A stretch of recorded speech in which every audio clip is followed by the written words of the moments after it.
Good morning. Thank you for joining me on this second Monday of January 2022. So, I'm curious, how did your gratitude list go last week? Were you able to keep a gratitude list or a gratitude journal? Did it even cross your mind? Was it difficult? Was it easy? What shifts did you notice as you kept your journal? Did you find that more things to be grateful for came into your experience, into your sphere of awareness, if you will? I'm very curious to find out. So please shoot me an email or leave me a comment down below, and we can have a discussion about it. So wonderful. So the topic I'd like to introduce today is peace. So what is it that you do that brings you peace? Is it prayer? Is it meditation? Is it painting? Is it singing? Is it going for a walk? Maybe in nature or a trail, or maybe there's a specific street that have houses on it that you just love to walk by because they just give you a feeling of sweet nostalgia. What is it that you do that brings you peace? And how do you hold on to that peace? Is there something that gets in the way of you being able to hold on to your peace? Have you ever tried to maintain it for a long period of time? And if you did, what happened? If you were unable to do so, what do you suppose impeded your progress? So I want to discuss beliefs today, just a little bit. So we have gratitude, we have peace, and then I want to discuss some of these beliefs. So we form beliefs, and we choose these beliefs, believe it or not, from the time that we are little. And it's, as a child, we don't have the ability to sit back and, let me look at this and let me think about what these beliefs are going to do to me down the road. Because as a kid, we're in a situation that we can't leave. And our conscious mind's first priority is to make sure that we stay alive. And that's one reason why we remember bad things more than we remember good things. Because bad things will usually kill you a lot faster than good things will. So, you touch a hot stove.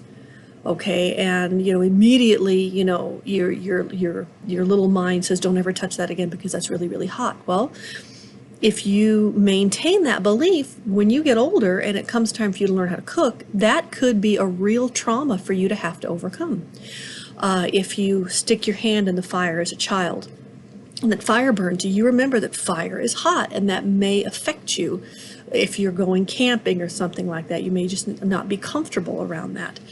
So, and those are just two very, very simple, very simplistic examples.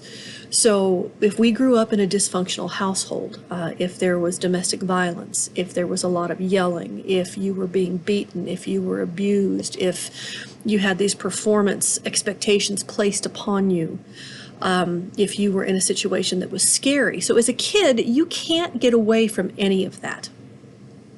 So you get these looping thoughts that develop in your head. So, I don't like this, I want to make it stop, but I can't make it stop. And as a kid, because you can't get away, the tail of that is, and it will always be this way. I don't like this, I want to get out, but I can't get out, and it will always be this way. So you have this circular way of thinking. They're called looping thoughts, and we all have them. So what happens is we learn survival techniques. And it's very interesting. Maybe next time we can discuss the survival techniques. Jot this down so I don't forget. Survival techniques as they come about during specific periods of our childhood. And we'll just do this based on Erickson's model. There we go. And see maybe where some of this stuff has developed. But anyway, we grow up and we get out of the situation. And unfortunately, because we've been in the situation, most of us, for over 10 years, and we get out into the real world and we start behaving the way that we have normally behaved, because to us that's normal. But the situation has changed, and so the belief system that we have doesn't function in other situations. It's perfect for what we came from because we learned how to survive, but we're no longer in that situation, and survival like that is not what we're facing. So what do? We change our clothes, we change our makeup, we change our hair, we change the way that we talk, we change what we eat, we change the way that we behave on the outside, while on the inside we still have all this stuff happening. And what happens is we wind up in this really weird dichotomy.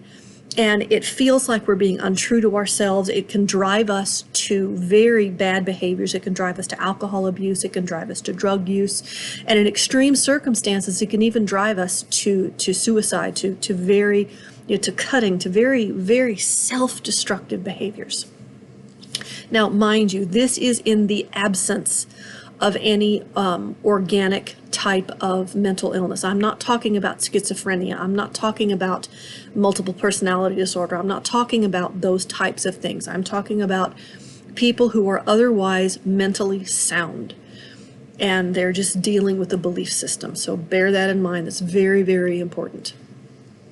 So, and what happens is when we enter into this dichotomy and we start experiencing all these self-destructive things, we are adding layer upon layer of trauma upon trauma. And what we've done is we have suppressed what has happened to us in the past, and we've held it down.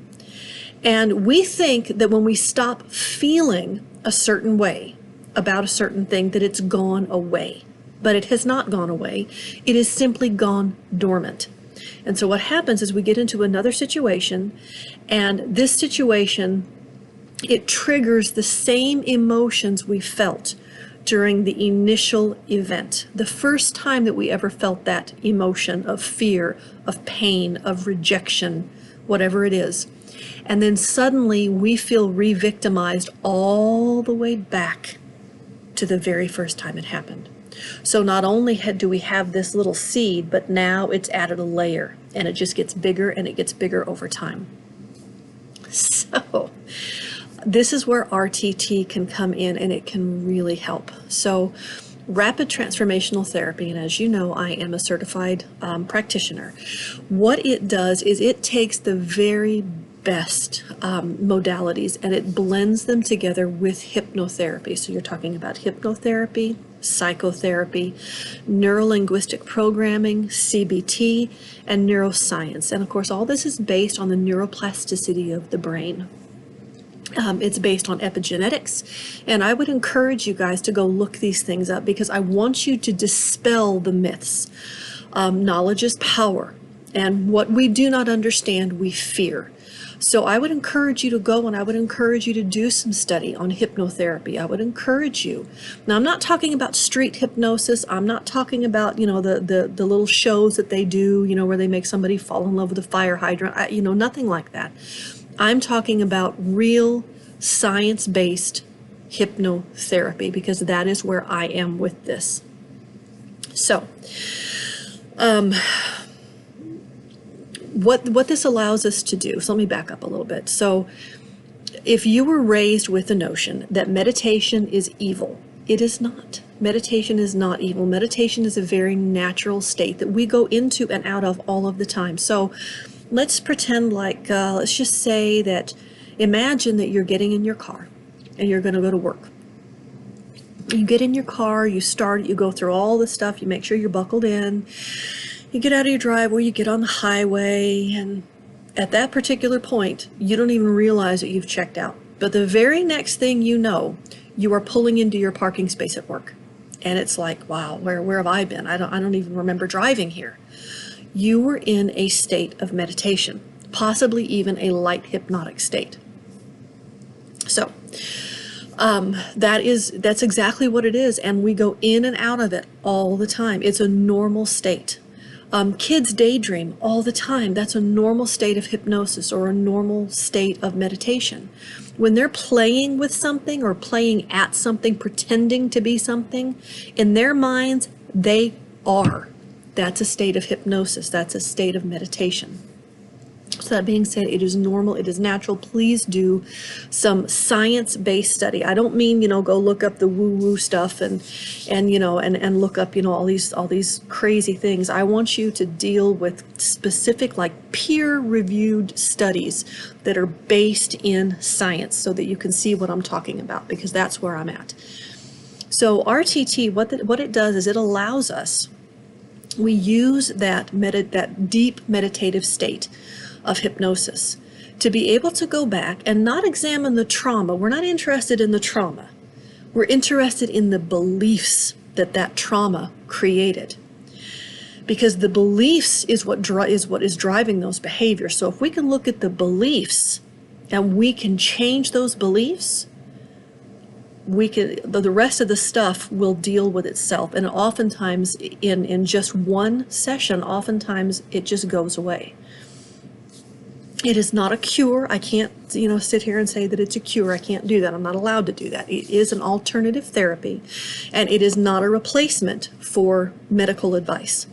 But it is a tool that can assist you greatly.